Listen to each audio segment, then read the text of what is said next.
Yeah, let me help you for this and I ship it to you. Come.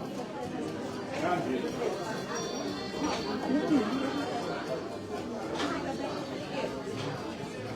Yeah, I ship it to London. Okay. Hi, Philippines.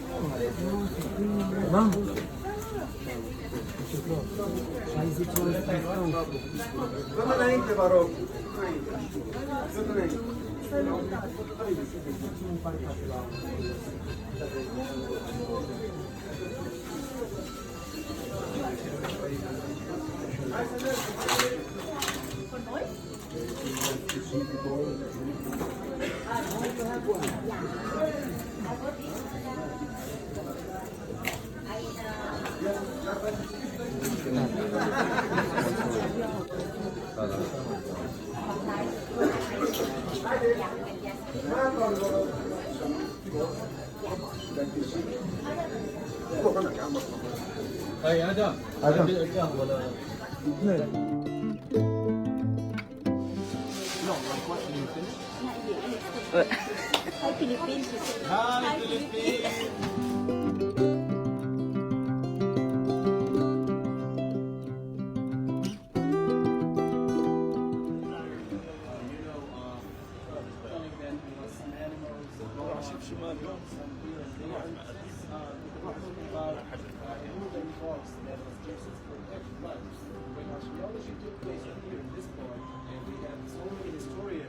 Mentioning where Jesus was born, like Saint Jerome and so many historians and saints who wrote books. They told us that we are one, the mother of Constantine the Great. She reigned all the way from Constantinople, which is Turkey today. She was holding يا محمود يا محمد مبارك هات صباح holding the Bible and جوني بارك especially to know where Jesus walked, where he prayed, where he was betrayed by Jesus and everything. And she was دخلنا راس الخلاف راس الشاشه والله احنا عماتي درس اعطيناهن ابوات مسكين عبد الله كل واحده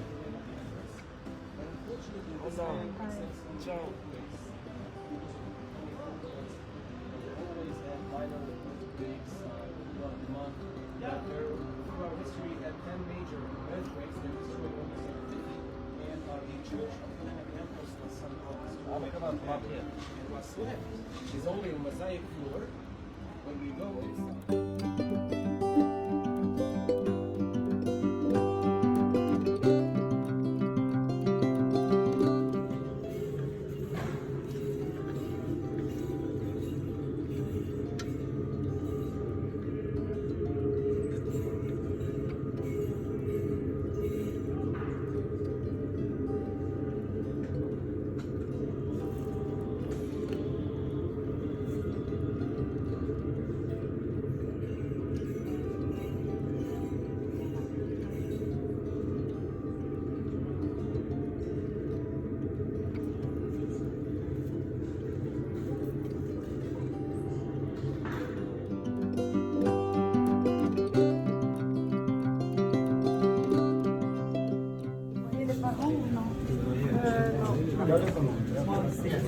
Moi je dis descendez si ça descend.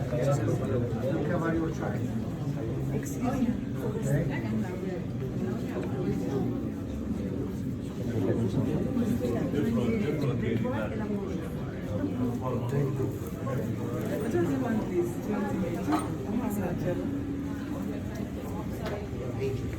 Vamos.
Joseph.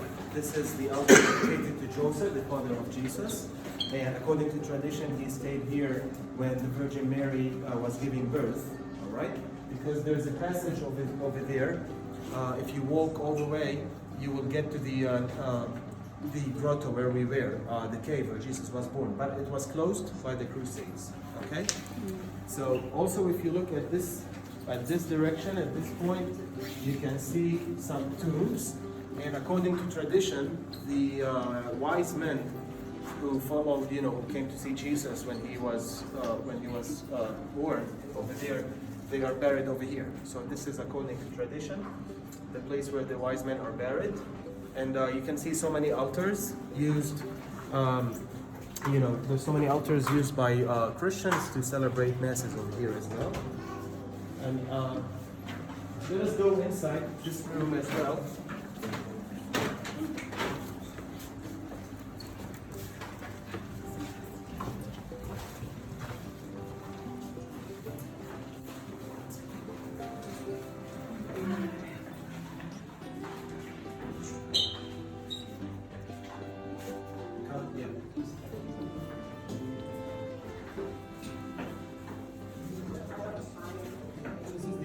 Of the cave where Jesus was born.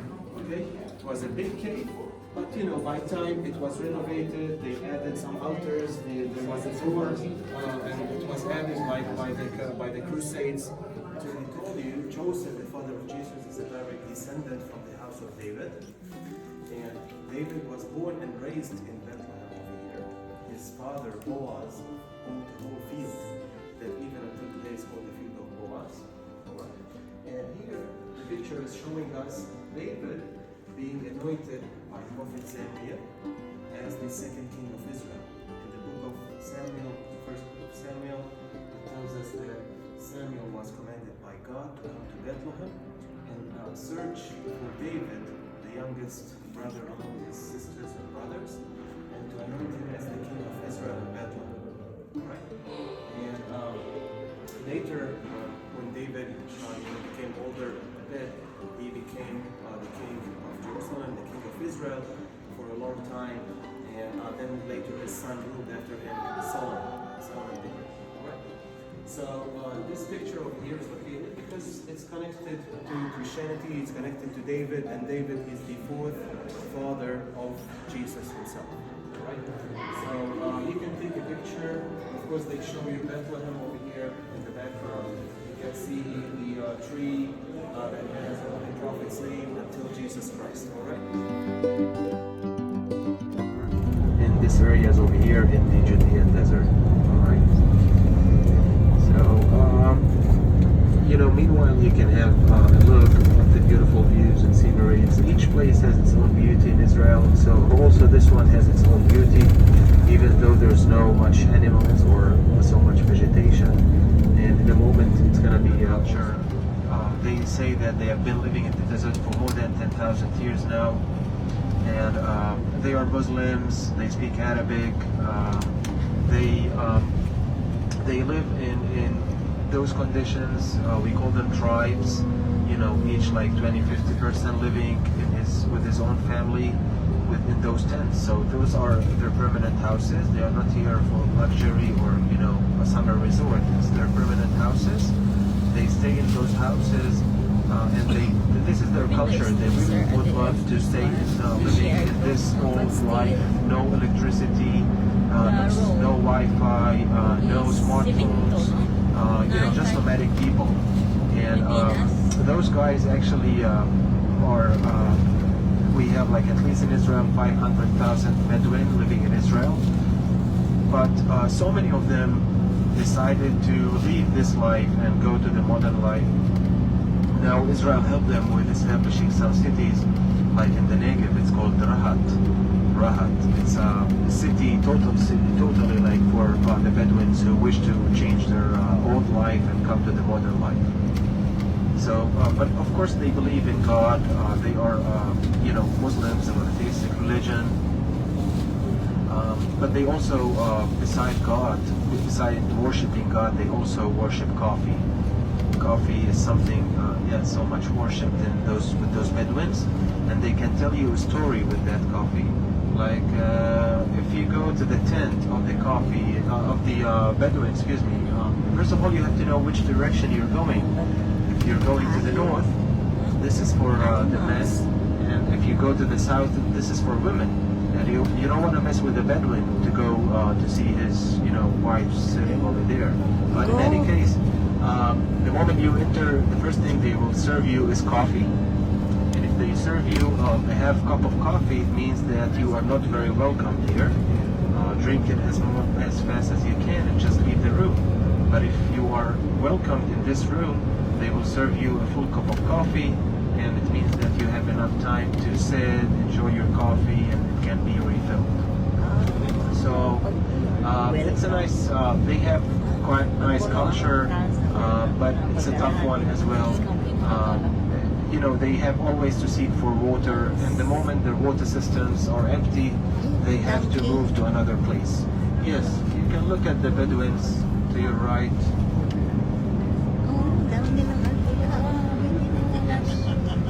And I forgot to mention that they rely on sheep and camels, to produce dairy products and milk, cheese, and of course they use their camels for the camel ride, just like in what you're gonna witness in Jericho. All right, so those are the Bedouins, and there's also so many minorities living in Israel besides Bedouins. In Israel, like Christians, we are only 0.7% of the country. We have Bedouins, as I said, Circassians, Ahmadians, Baha'is, Samaritans, Druze, not to mistakenly pronounce it Jews, it's Druze, D-R-U-Z-E, Druze. This is another group of people who was disattached from Islam, and now they are living in the Golan Heights. So in a moment, guys, I really would like you to make your cameras ready for those who are interested. We're gonna pass by a sign saying the sea level sign.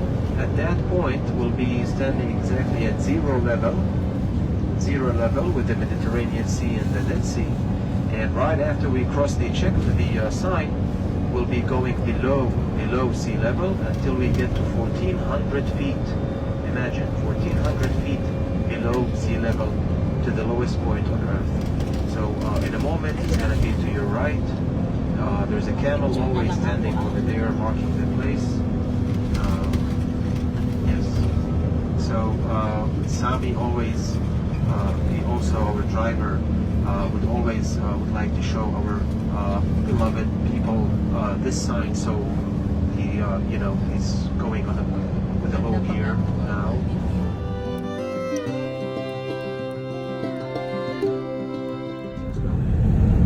So the Dead Sea is the lowest point on Earth, and in a moment you can see it to your right side of the far horizon. But this is the lowest point on Earth, 1,400 feet below sea level, or 432 meters below sea level. And in a moment, if you look at the front window, for people who are looking to your right, you can also look one direction, 12 direction on the far horizon. You can see some mountains, chain of mountains. That is Jordan, guys. That is not Israel. The mountains that you see in front of you, the front window, that is Jordan. And it's a bit hazy today, but when we get closer, maybe you can have better views. You can, on a very clear day, you can see some cities in Jordan, and it's very close. Jordan and Israel shares very good relations between each other, and what separates between those two countries is the Jordan Valley and the Dead Sea. So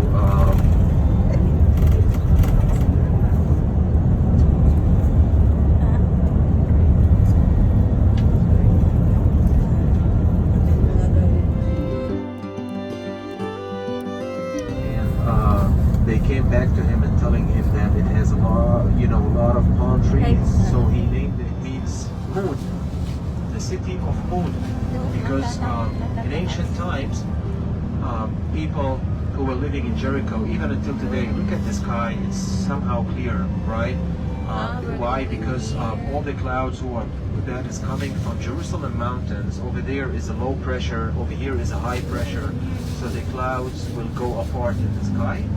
And this is why we always have clear sky in Jericho. And even in ancient times, people who dwelt in Jericho, from thousands of years ago, they used to look at the sky and see the moon very clearly. And of course, they worshipped the moon because this is the clearest thing they could see every night. And it was called the city of moon.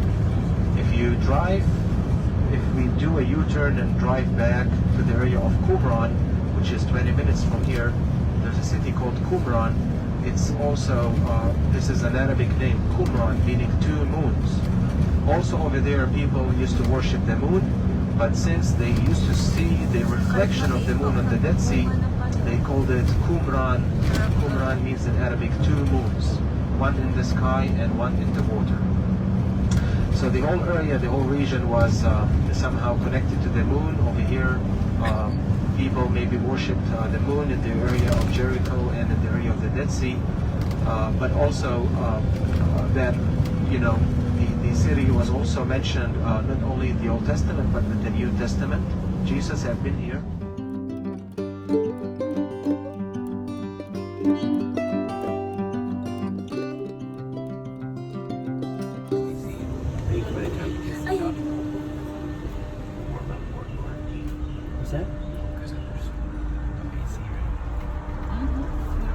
Nee, maar daar zien allemaal trappen.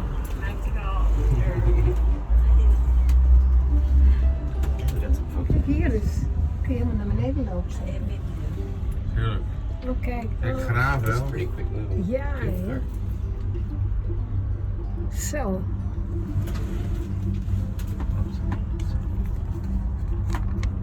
Jericho, de grootstad. Jericho.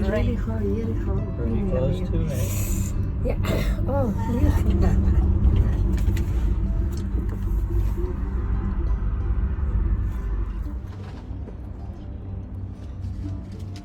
Komen er 3 terug ook. Zie je dat? Hè? Wat? Komen er 3 terug ook.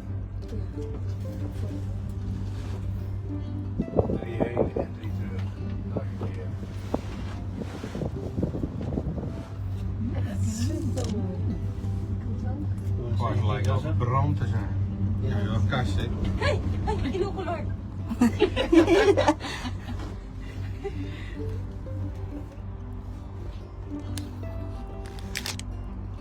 Dat was wel, we hebben niet gewassen. Hieronder staan we kijken. In de zon, 40 graden wat. Bananen lijken het wel. Ja, ik denk bananen zijn, ja, of iets dergelijks. Bananen van bananen. Oh, dat is echt. Zo heb ik het. Ja, dat wel. Van die vierkante blok. En dan van die daar, van die dingen. Dit waren huizen waar ze vroeger niet Maar dan woonden. komt er nog een 3 aan. Er zijn er meerdere. Nee? En nog een keer. Daarvoor nog staan er 3. Oké. En dan stopt hij waarschijnlijk nou weer. Dan staan we stil zo. Three We're standing still. cardinal, one go. It says that we stop halfway to load and unload packages. Oh, Daar hou ik And we dus van. swing. Yeah, you Joseph, are you about to get Lijkt unloaded? je net. Do you have a parachute? I knew I forgot something. I always try to be ready, but I forgot that. Oh, see, they got rid of those. No one there. No. They got empty. those are the people who had no parachutes. Oh, the floor is open. No one's coming back. No one's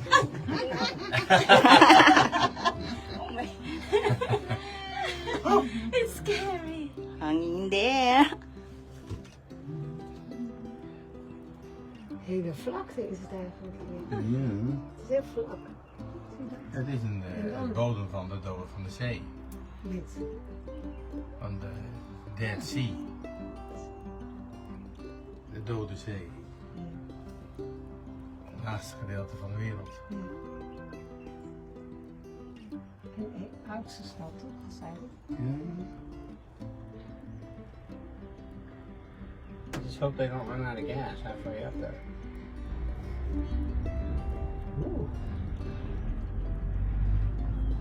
That was interesting. The Bedouins. Kastje.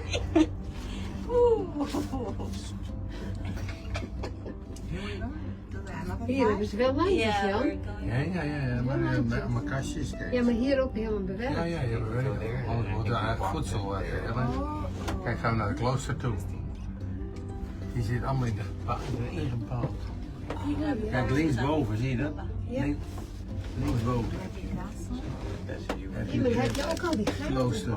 Ja, die gaten daar. Ja, dat zou ook wel iets zijn.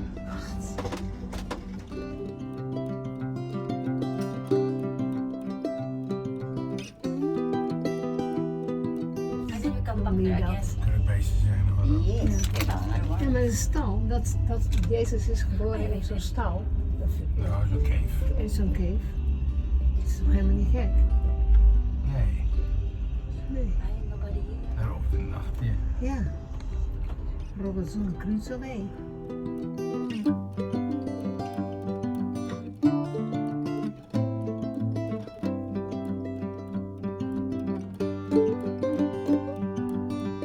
Take Jesus one more time to a high mountain, and it's believed to be also this one, where we are now. And he told him, if you obey me, I will give you the whole kingdoms. So on the way up, you saw the views, and there was the views of Jordan mountains and the Jordan River and all of that. If you come here like 2,000 years ago, and you still, stand on this mountain, you more or less you will feel yourself like you are in the end of the world, and you have everything over here. You have the desert, you have a river, you have mountains, you have the whole area, and it's a landscape. It's an oasis. So it could be the same place, but it's nothing was proven archaeologically speaking that this is the place, but traditionally it has been since the time of the Byzantines, at least 1,600 years. This tradition that this is the place where Jesus was tempted by Satan. All right. So I want to send you now to visit the place. There's a smaller cave even inside for those who can fit.